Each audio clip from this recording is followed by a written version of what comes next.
Again, we're the orange cone city, right? But it's because we neglected to maintain things. But now it's a time crunch. We have to do it or else someone's going to get hurt. So we're paying for it now. It's crucial to fix. It's crucial that it gets done.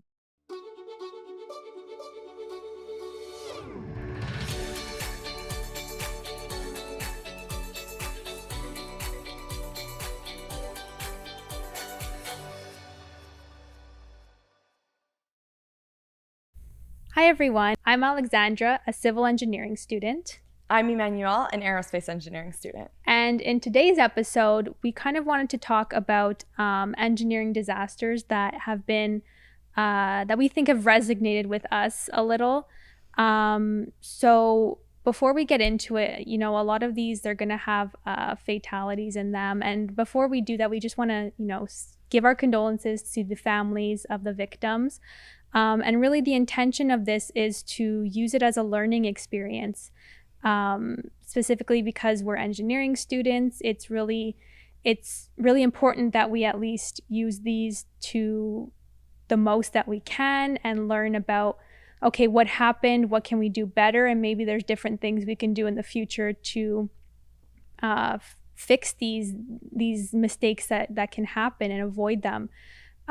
So before we get into the stories, I just wanted to talk about maybe a good example of what us engineers are taught and what we really want to live up to. And so this happened in Memphis, Tennessee. There was an inspection going on the I-40 bridge with engineers.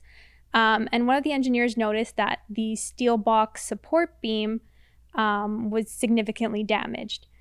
And so right away, he got on the phone with the Arkansas Department of Transportation, as well as he called 911. And he told them, he ordered them, get everyone off this bridge, stop traffic in both ways, get the police over here. So that in itself, I think, is a really good example of what we live up to as engineers, what we're taught to be ethical and to always have the public's interest in our mind. And when we're designing, and not only designing, but the maintenance is just as important, right? So absolutely, yeah. So that I think was a good example. Unfortunately, with the stories we're going to be talking about today, this wasn't the case. It wasn't as fortunate for the engineers to have been able to halt any of these mistakes occurring. So I think the first one I want to talk about, and it's been pretty prevalent in the news this year, and that's the Miami condo collapse. This happened June 24th of this year, 2021. And I think it was around 1:25 in the morning. The Champlain Towers south in Surfside, Florida, had collapsed. And from what we know now, there were 97 fatalities, 11 people who were injured, and there's still people who are unaccounted for. Unfortunately, though, they did stop the search and rescue because it's been so long that they've been searching. So that's from basically what we know up to this point. And as much it's so unfortunate and disheartening, but even more so, we found out that 2 of these victims were actually graduates from McGill. Wow. They graduated in 2018, and I think they were friends, and they went to go visit one of their fathers who lived in this condo, and they unfortunately became victims to this disaster. So it does hit close to home for us, but nonetheless, it's still tragic either way. So just kind of trying to understand what happened with it.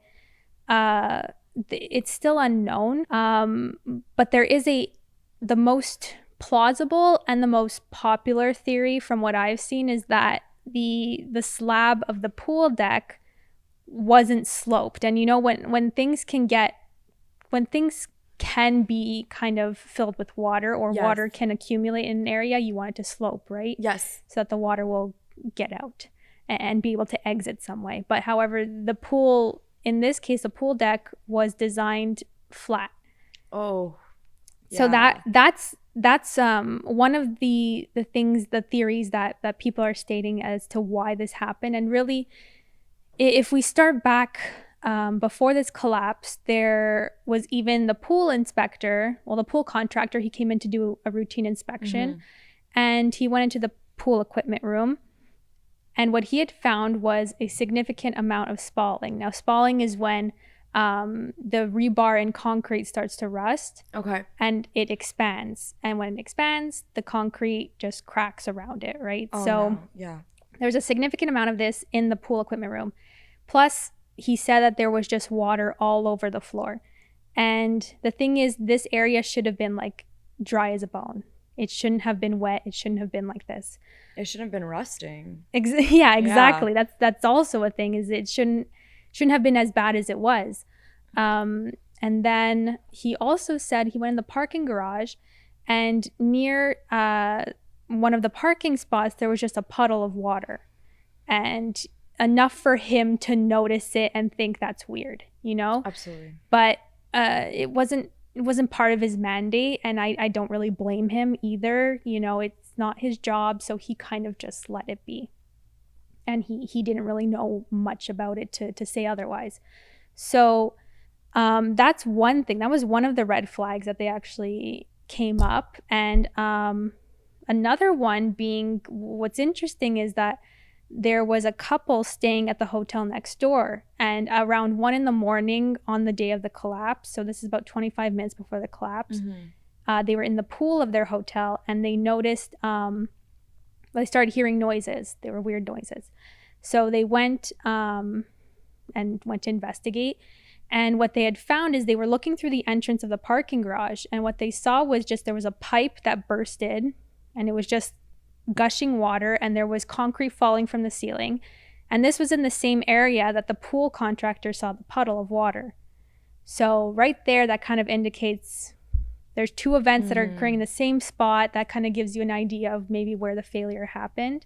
And what they're saying is maybe that was the initial failure of the collapse, which broke through a sprinkler pipe, and then all the concrete was coming down. So they had filmed that maybe 7 minutes before the collapse. So they were really close to this. I don't know actually what happened to them, but this was something they had noticed. So another red flag. And also, if you look at the architecture's plans of this underground parking, basically you could see there were actually two parts of the Champlain Towers that didn't collapse. It was the middle section that ended up collapsing. Okay. So the two sections that didn't collapse, if you look at their columns that were supporting them, they were completely intact. Nothing had broken off of them, really. It was just really, they were doing their job supporting. However, and this was in the area that did collapse, and also the same area where the puddle was and where the pipe burst, these columns were significantly thinner than the columns in the parts that didn't collapse. Okay. So that kind of leads you to believe, like, it makes you wonder, you know, if these were thicker, would it have supported more weight? Would it have been stronger? You don't know, but it's just interesting that these two sections had completely different column sizes. So that there also kind of indicates to us that area was compromised a little in terms of what it can hold. And then finally, the last thing that kind of indicates to us where it failed initially was there was a woman on the 4th floor. She called her husband, and she was telling him how the pool deck was collapsing, and she thought it was a sinkhole.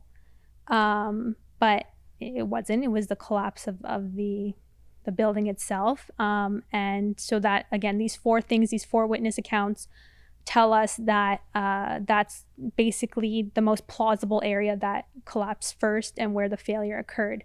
So basically the theory was that, and if you look at pictures before the collapse, this pool deck, no matter, even on a sunny day, the pool deck was wet. And you know that in Florida, like, it'll evaporate things in 10 seconds, right? Florida weather is it's humid, really hot. It's hot. Yeah, so that water shouldn't have been pooling there, right? But that that shows us that there was no exit for the water, so it was just accumulating under this deck. So the theory basically was that with all this pooling, all of this water just accumulating under the pool deck up to the ceiling of the parking garage, that weight was just overbearing. First of all, like we said, those thin columns, you don't know how much the weight could have surpassed what they're capable of holding. And also the spalling of the concrete. So right there, you're compromising the strength of your structure. So that was basically the theory, is that these two things were just, they spelled disaster, right?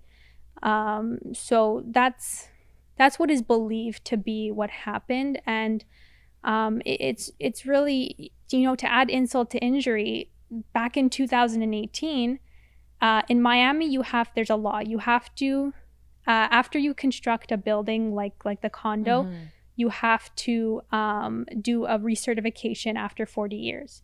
So after the 40 years came up around 2018. So an engineer had to come in and he has to sign off to say whether the building's okay or you have to do repairs, right? So this engineer came in, he was coming to inspect the building, and he noticed all of this spalling, and he said, this is not good, and you need to repair this. He told the condo board of directors they need to repair it, or else it could collapse and fail.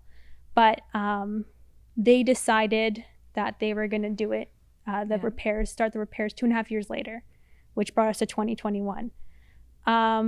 And this, in my opinion, in my belief, I think they did that because of costs. This was going to be a $12 million repair.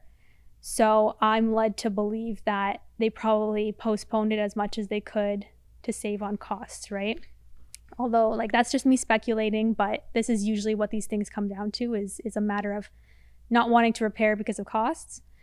And even their lawyer, it's fascinating that they even said this, but I know they're defending themselves as much as they can, but their lawyer said that the engineer didn't show them enough concern for them to have wanted to do the repair. So they blamed it on the engineer not being adamant enough in their opinion, that this needs to be fixed. So that was their defense. And I think it's incredibly tragic, and it's heartbreaking. It's extremely sad. Yeah. Because the thing is, safety is so important. And when you get an apartment, you normally get it inspected before you move in. Exactly. But you don't get your entire apartment building inspected before you move in. And a lot of these aspects are very technical, and not just everyone will understand, you need a slope for the pool, and your apartment building doesn't have one, but it's safe to live. That's not something that is allowable, because failure is not an option in engineering, because tragedies happen, but we need to avoid them at all costs. And we need to take our work very seriously and ensure that everything that's built is as safe as possible. And as you were saying, there were so many red flags, and the people of the building should have been aware of it, so that the building could have had time to fix it or repair it. Yeah, that's one thing too, is I know, they didn't warn their tenants, most likely because they didn't want to lose the rent, right? Why didn't they warn people, hey, this engineer's kind of saying this might be an issue, so maybe we should just get everyone out, you can go live somewhere else, and we'll address the issue. But they didn't do that, and that would have saved all these people's lives, unfortunately. And I mean, yes, this had an impact a little. They were saying that instead of doing the 40 years, maybe they should do 30 years. But again, yes, that's a good initiative. However, if these parties who are managing these buildings aren't willing to pay for these things, is it really going to change anything if they're just, what I'm thinking is maybe they might say, oh, well, it used to be a 40-year recertification, so I have 10 years, right? I'm good for 10 years. I don't have to upfront these costs just yet. So it's just, in my, it's so tragic. Yeah, it's just, it's really disheartening. And any costs should always come secondary to people's safety. And it's incredibly unfortunate. But at least, again, like, hopefully we can learn from this. Maybe in the future, can we have engineers maybe have a little more authority, maybe, or something like that. I don't know what the future holds, but hopefully, at least, again, like I said, the 30-year recertification was an option that they're thinking about. So maybe this is going to start making some sort of change. We can only hope. Engineers learning about what happened here will help save many buildings in the future. Exactly. Just noticing, like, next time we need to ensure that there's consistency in everything we've built. So these two halves of the building, as you were saying, were built stronger and more thicker. However, the middle part wasn't as strong as thick. And so now, they could see this and be like, okay, we're not going to do that from now on when we build these buildings in Miami. This will maybe even force stronger laws. And so there could be things that happen from this point that make them reevaluate how much more seriously they need to take maintaining these buildings and exactly. the safety. And at least someone can butt in or something, some party. But who knows? We can only learn from these things and hope for the future to be a little, or at least safer for people, because you don't want people to lose the trust in the engineers either, right? So that's really important. And you want to always prioritize people's safety. Exactly. That's really, no matter what. That's really, like, the importance of what we're talking about today on this podcast, is just reinforcing the fact that, like, engineers need to make sure that people are always safe first, and then figure out what's next. Exactly. Yeah, for sure. I guess we can go into the next story. That's what I had to say about that one. But yeah, go ahead. All right. So this next story is about a Space Shuttle Challenger explosion, which happened in January 28th, 1986. It was the Space Challenger liftoff for NASA in actually Florida as well, but this was in Cape Canaveral in Florida. Okay. Yeah. There were sadly 7 people who passed away, and one of those people were actually a high school teacher. So it's really sad. It wasn't just like people just regularly going to space. There's a wide variety of people who were on this spacecraft. So what happened was that 73 seconds into liftoff, the shuttle burst into smoke and fire with no survivors. And those were the 7 people, sadly. They did an investigation over what happened, and they saw that it was kind of like an O-ring. This is an elastic steel for the joints. Yeah, okay. In one of the solid, like, rocket boosters, which had failed. So the O-ring wasn't designed to, like, withstand very cold temperatures or unusually cold temperatures, and therefore there was a failure because the seal couldn't withstand those cold temperatures, and they left at a point when it was too cold. And one of the engineers, actually his name was Alan McDonald, he was the engineer, the director of the Space Shuttle solid rocket motor project. Mm-hmm. He actually had concerns about the O-ring. He said that the O-ring could possibly be impacted by below freezing temperatures because they'd be too stiff to seal properly at low temperatures. Okay, yeah. So he was overruled by the managers, who ended up clearing the Challenger for takeoff. So their word over his, basically, and they were like, we need to take this off. Okay. And sadly, because of that, there was a huge tragedy. Yeah. And that's why it's so important, especially with space, and not just space, but like all engineering. But it's important that if one person does raise a concern, once you're going up in space, I mean, you can't just call an engineer and they come fix it, or a tech, like, you're up, you know what I mean? So it's so important that everyone is listened to, every concern is addressed before takeoff is checked. Especially, I mean, in terms of rockets, there's literally millions of different things that there's so many different parts that only a team is specialized in, right? It's not like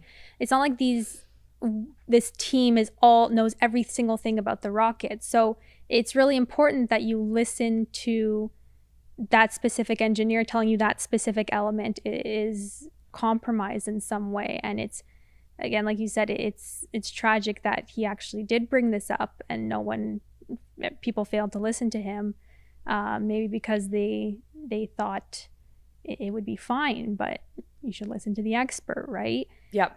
And not just that, but he said he actually had to testify before the commission, stating that they told NASA not to launch the Challenger in temperatures below 53 degrees. Okay. Because there was not enough data to say whether the O-rings would seal properly at these temperatures. So he knew that if it hit below 53 degrees, and we're talking about Fahrenheit, if it hit below that point, we can't guarantee it will be safe. Yeah. And when someone says there's not enough data, that raises a red flag you're taking there. A risk. Because when it involves people's lives, saying there's not enough data means draw back, let's reevaluate it, let's look at more data, let's do more research. Let's make sure that there's enough data to ensure that their lives will be safe. Yeah. And these 7 people wouldn't have had to suffer through this, and a tragedy could have been avoided. Exactly. But from this, now engineers for future spacecrafts can now look at this and be like, okay, the O-ring seal, are we sure that this is good now? Are we sure, kind of educate themselves on what happened there and ensure that in the future, this will never, ever happen again, ever. I'm sure that is probably exactly what happened is, a lot of our innovations today come from mistakes of the past, right? It's unfortunate that it happens that way. But at least now, I guess particularly that thing, or maybe there's new materials that they came out with. But yeah, definitely, it's so important to keep these things in mind. And again, I think they were set to launch like a few times during that, and I think I'm speculating. I'm going based off of my own opinion that maybe they really wanted to take off, It's been so many days that we had to, there was a drawback because this wasn't ready, or this, the climate was something was going on. And maybe they were just really enthusiastic. Maybe, again, I guess with this teacher, maybe that brought a lot of attention to it. So maybe they did want to take off as soon as possible, right? Yeah. So it's possible that they let their own kind of biases, their own excitement get in the way of this. Which again, and I think that could happen a lot in this industry of, I just want to get it out on the market. I just want to get it to take off. I just want it to be done. So everyone can see what I did, or everyone can witness this. And that's where usually these mistakes happen is you get it out quick, right? And that's where things, maybe they want to overlook it because, there was no past events of this happening, so I think we're good, so maybe that's kind of where it led. But again, it's making sure you are doing your best for the people and not what's good for you or what's good for. And that's the thing, when you rush, if something is ever rushed, let's say, it's important that even before the rush you already take all aspects or look at everything you can to ensure it's safe, because there's no point in rushing it if it's not ready, if it's not going to be ready. It's better to take the time in the process, slow it down, let everyone know we're taking it slower, but making sure that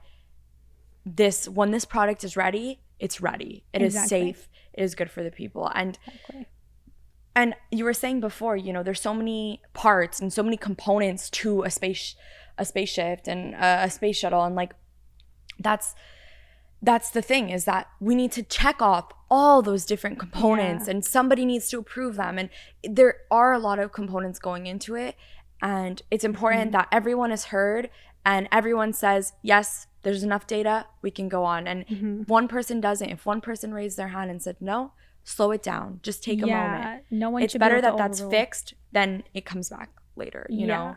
Address the problems once they're heard of and fix them as soon as possible. Absolutely, yeah. And that's a big thing in a lot of these. But yeah, so we can go into the next story. This one particularly, it happened in Genoa, Italy. It was the Mirandi Bridge. This collapsed in August of 2018, and it left it caused 43 fatalities, I believe, and 600 people homeless because this bridge was built above a residential area. So those buildings basically got damaged in the aftermath. But basically what happened, and I guess we have to take this back to its very, when it was erected, when it was built. This was back in the 60s, actually. Italians were a lot more Italians could afford cars because the Second World War left them, financially unstable for a bit. But now they could afford cars. But the thing was that basically their only transportation routes were windy country roads in the mountain. So they felt that they needed more modernization, an easier way to get around. So they wanted to build a bridge. So basically the engineer who designed this bridge was Riccardo Morandi. And he really wanted to mimic the Brooklyn Bridge. And, if you've seen the Brooklyn Bridge, it's this massive steel structure, cables coming out every which way. It's a lot of cable. It's just a beautiful bridge, first of all. So I don't blame him for wanting to mimic it. A civil engineer. Yeah, exactly. Civil engineering student. It's it is exactly. A beautiful bridge. I can look at it for days. Exactly. So basically, he wanted to mimic that.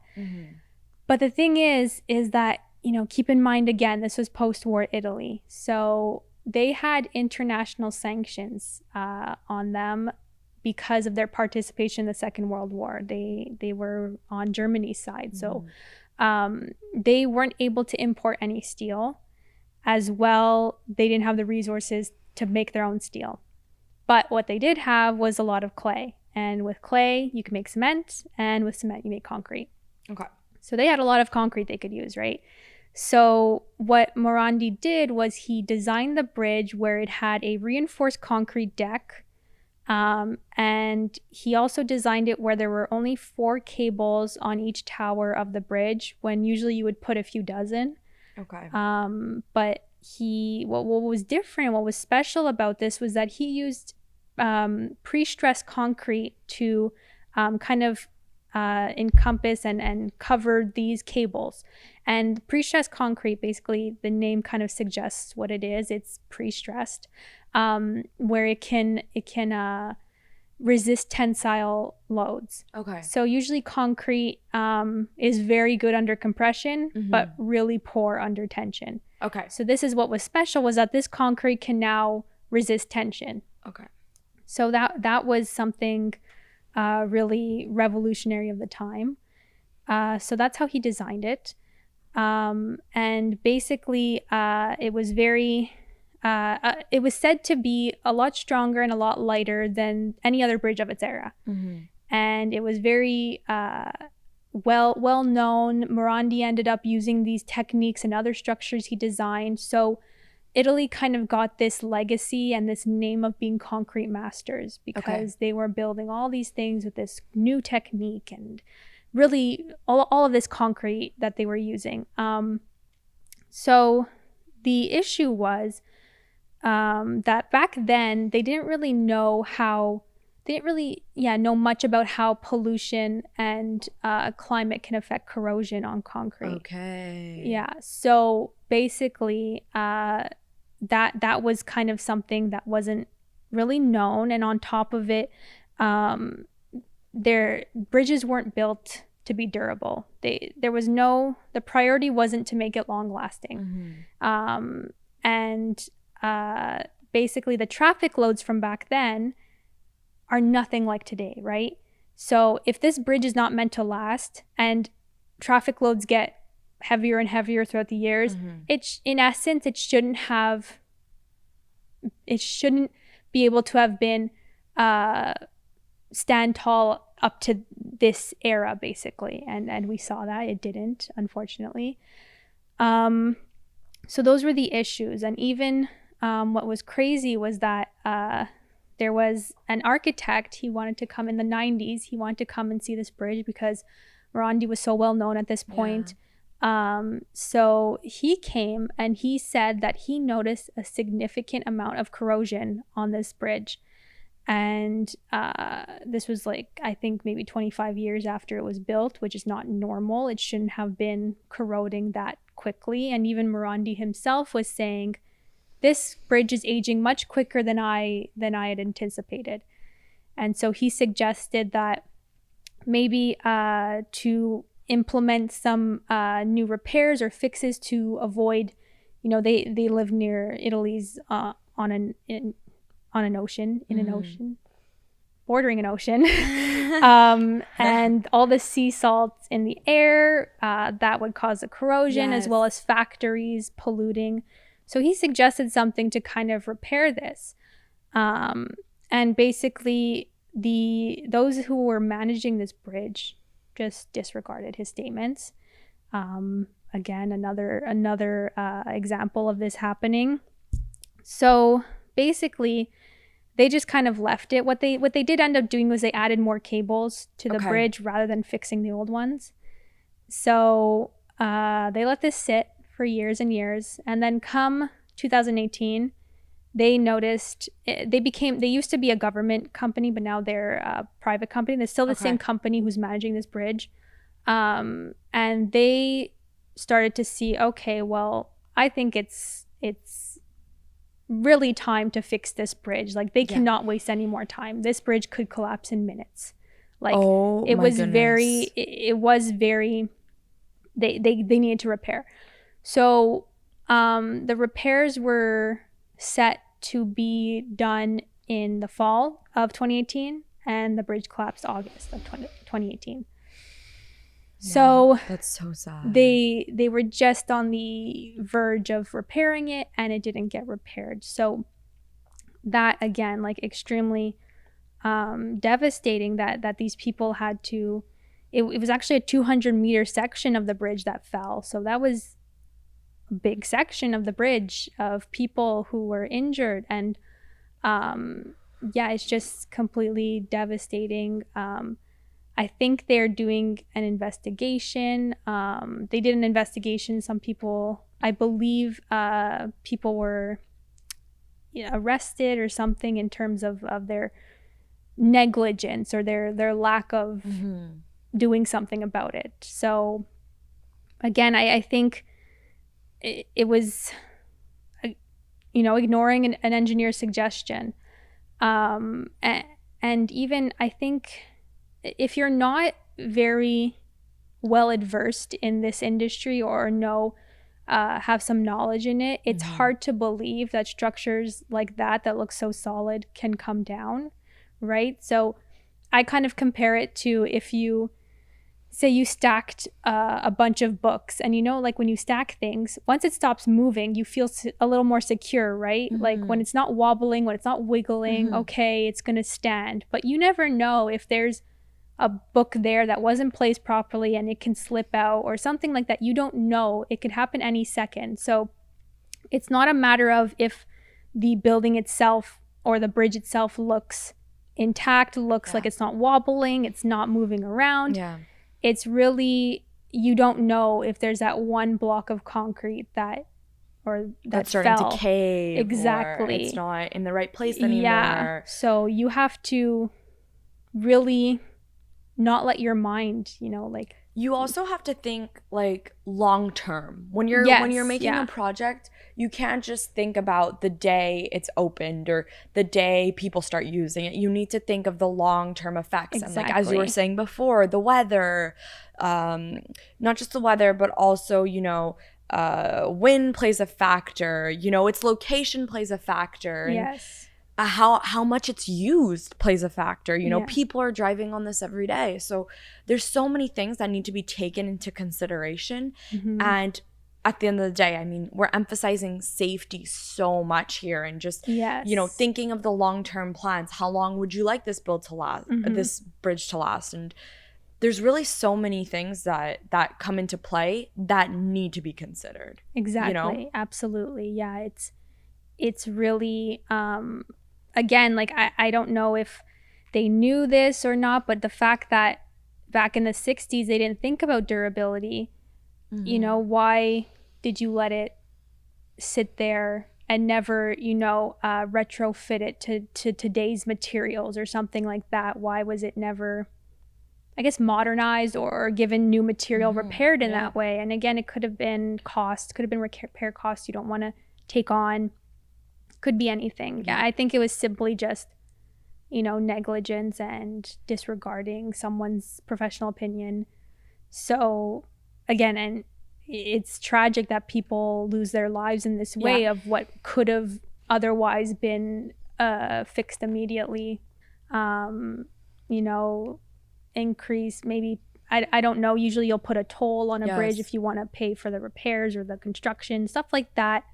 It's an inconvenience, but it's worth it, right? I was just going to say, you know, like construction, it can be very like, I guess you could say like inconvenient. You know what I mean? Like, oh no, like I can't get to work in 20 minutes. It's 45 minutes. But the reason it's 20 minutes for the next year is because we want you to be safe every time you cross that bridge. We want you to be safe when you're driving on the street. We want to make sure that you get home safely. So construction can be very inconvenient.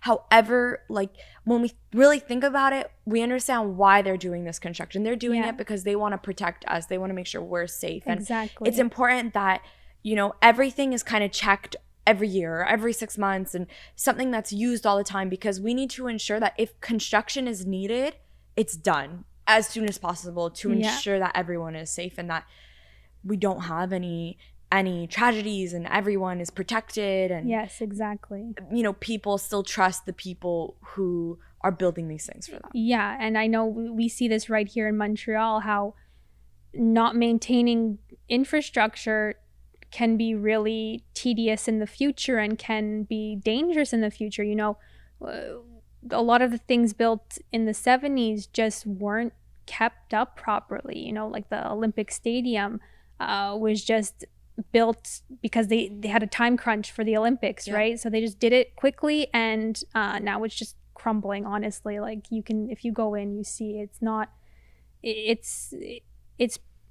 it doesn't look as good as it should. So now we're making up for it. We're paying for it now and having to do a lot of repairs. And I know we're the orange cone city, right? But it's because we neglected to maintain things. But now it's a time crunch. We have to do it or else someone's going to get hurt. So we're paying for it now. It's crucial to fix. It's crucial that it gets done. Yeah. So that being said, it's another learning experience for us, and for people who aren't necessarily engineers, just to know that, you know, we always have your best interest in mind. Construction can be very tedious, time consuming for people, traffic inducing, but we're really just trying to do what's best for the public. Yeah, and as engineering students, we need to learn this now, because soon, you know, that's our future is wanting to become engineers. That's why we're engineering students, and we need to understand the importance of our future careers. Exactly. It's going to be heavy. We're going to have days where we're going to realize, like, what I'm trying to design right now is for people. It's for ensuring that they're safe, you know, and double check everything. Talk about it with your colleagues, work together, work in a team, ensure that you're all on the same page, because what you're making is there to be safe. People are trusting you with what you're building. So you need to, as students right now, just be like, educate yourselves on these things. And when you hit your career, you can start being like, I remember I read a story about this, and I know that this is not correct, and I'm gonna let my colleagues know. We're gonna talk about it and fix this issue on whatever design, even if it's just preliminary. It doesn't matter. Catch everything at the start. Exactly. That's the best we can do, and the most we can hope for, right? Yeah. So you can go ahead. So this, I guess, will take us into our next and our last, I guess you could say, story. Or so basically, in the 1990s, Germany passed a law stating that a certain percentage of manufactured cars needed to be biodegradable. So when they reached the end of their life cycle and were sent to the junkyards, they could break down easily. And it's really important. I mean, it's really important that we ensure that everything is, not everything, because it's tough, but like as recyclable at the end of its life cycle as possible. It's a good initiative. Yeah, exactly. It's a really good initiative. And hopefully, like, this happened in the 1990s. However, it's important that even into this time, we prioritize safety, but also the environment. Yes, absolutely. So instead of making simpler things, for example, like a cockpit be biodegradable for Mercedes. So the company that this happened to was Mercedes, and it was the Mercedes-Benz biodegradable wiring issue. And so I'll elaborate more on what happened. Yeah. So Mercedes-Benz so what they decided to do with the front of the car was they chose to replace the rubber insulation of the upper engine wiring harness with an eco-friendly alternative. The wires. Yeah. Okay. So strange. Yeah. So, and this was specifically done on the S, SL, and EC class cars.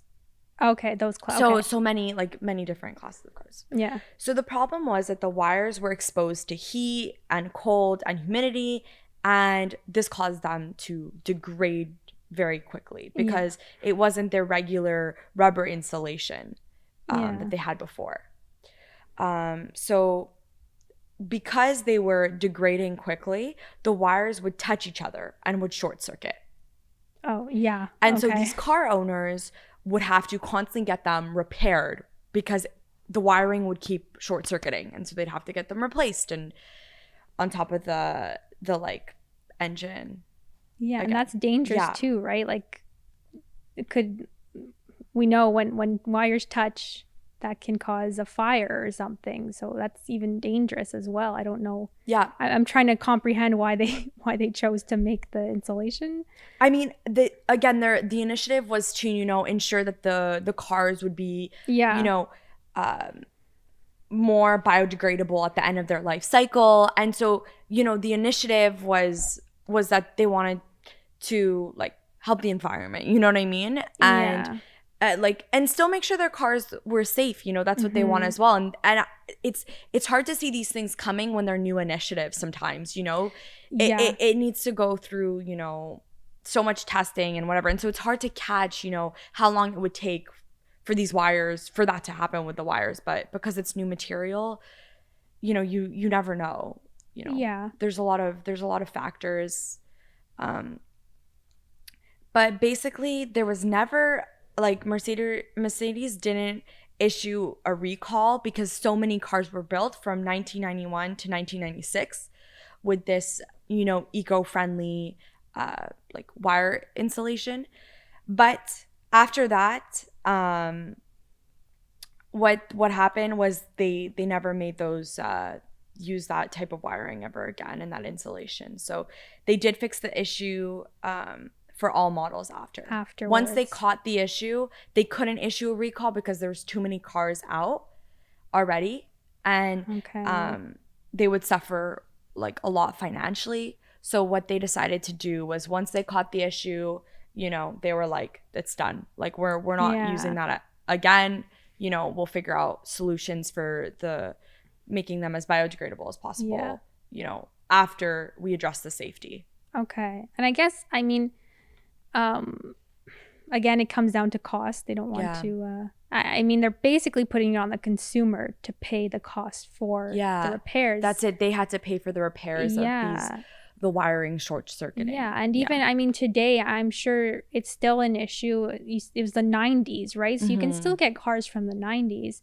Yeah. So if you're buying one of these Mercedes, if they didn't do a recall, you can still, I don't know, maybe as a car enthusiast you would know this, but does everyone know this? And that if they didn't issue a recall or didn't let the public know, I'm sure it's in the news as we've seen, but you know, if it wasn't a recall, these people are still prone to either these repairs or something happening. Yeah. I just find it, again, I find it strange that, you know, instead of choosing something that's not as dangerous, like maybe the seats or something, to make those biodegradable, they chose the wire insulation, which... The wire insulation, you know, the insulation up of the upper engine wiring harness. Yeah. So again, like the engine is... Yeah. you know, it's very powerful. There's a lot of heat, you know, it's something that needs to be taken very, very seriously. Yeah, you know? I just think, I know hindsight is 20/20, but I think even engineers back then knew that if, you know, engines are hot, there's things, atmospheric things that can get in. And I don't know. I feel like there should have been some sort of, either someone was negligent or someone made a bad decision that probably wasn't tested as well as it should have been. Because they wanted to, you know, uphold this law, you know, the new law that Germany put out.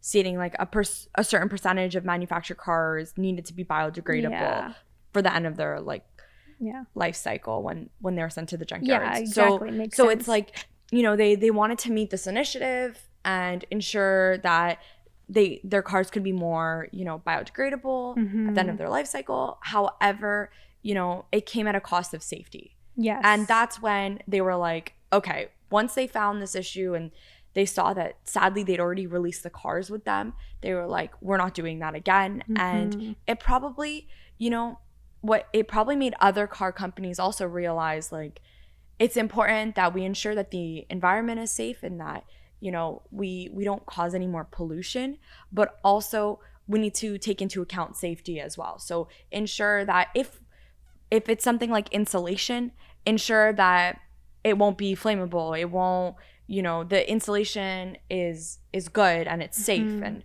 just taking these different factors to ensure it's still safe but also good for the environment, you know. Absolutely. You have to really put those two together. Yeah.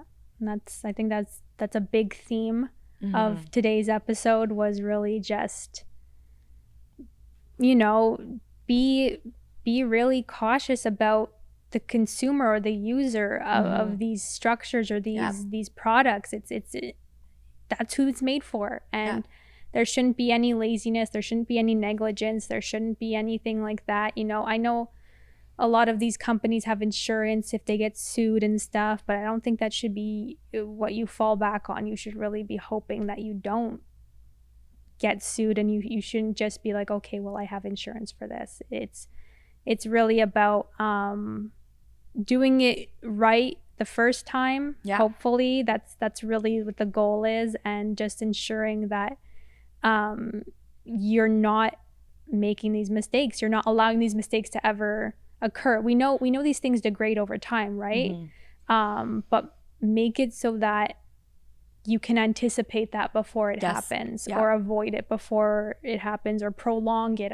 You know, we can't 100% say when something's gonna break down or something, but that's why we have maintenance. That's why we have inspections. That's also why, you know, with a lot of products, before it's out into the open, there's a lot of like quality assurance that goes into it. So like, you know, almost like practicing damage control on the product before, because obviously if you want to release something in 5 years, let's say, you can't test it for 20 years. You only have 5 years. So you have to figure out, you know, the numbers of how many times will this be in this temperature for how long in 20 years, and leave it in that temperature for a certain period of time. You know, there's a lot of, you know, lab work that goes behind this, and a lot of, calculations to ensure that, a product will last that certain period of time. But if it doesn't, there should be, a warning, like, please get this replaced after 10 years, or, because the users, the consumers, as you said,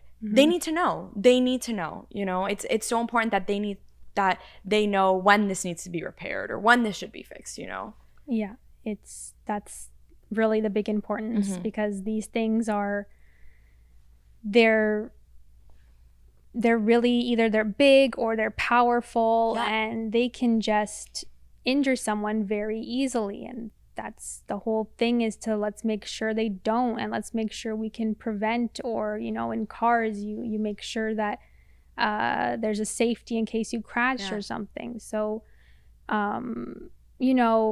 again, I know some of these we've said are in the 20th century. Some of these were the 21st century. So it's not like we've come so far that we are basically, mistakes are inevitable. Yeah. We still make mistakes. Yeah. We have come a long way. Yes. Absolutely. Yeah. We've made a lot of great, new techniques, new materials, a lot of things that are really, really interesting and really have helped our safety. But again, just to reiterate that, we, as engineering students, we want to strive to be these model engineers who only care about, or their priority is essentially the consumer or the user, and to always make sure the public knows not to be fearful when we are designing things for them, and to always trust us, because we do have people's best interest in mind. Yeah. So. Yeah, no, you're absolutely right. I mean, it's so important that we, as engineering students, early on, we understand the importance of our future careers, and how we need to make sure that everything we make is safe, is good for people, is people can use it, like cars, for example, like that's used every single day, and homes, and there's so many things that we need to ensure are safe, and we need to prioritize that and put that first. So even though we're doing calculations, we're programming, whatever it might be, behind that, we need to understand, this is for someone's family, or this is for, like, there's a lot of factors, but it's so important that you take the time to address every single one. Exactly. Yeah. And, I think with that being said, that's basically what we had for today. I think we can end it here. So thank you everyone for tuning in. We hope you enjoyed this episode, despite a little bit of heartbreak in these things, these tragedies. But yeah, so we hope you enjoyed it. Stay tuned for our next episode, and we'll see you here again on the Iron Ring.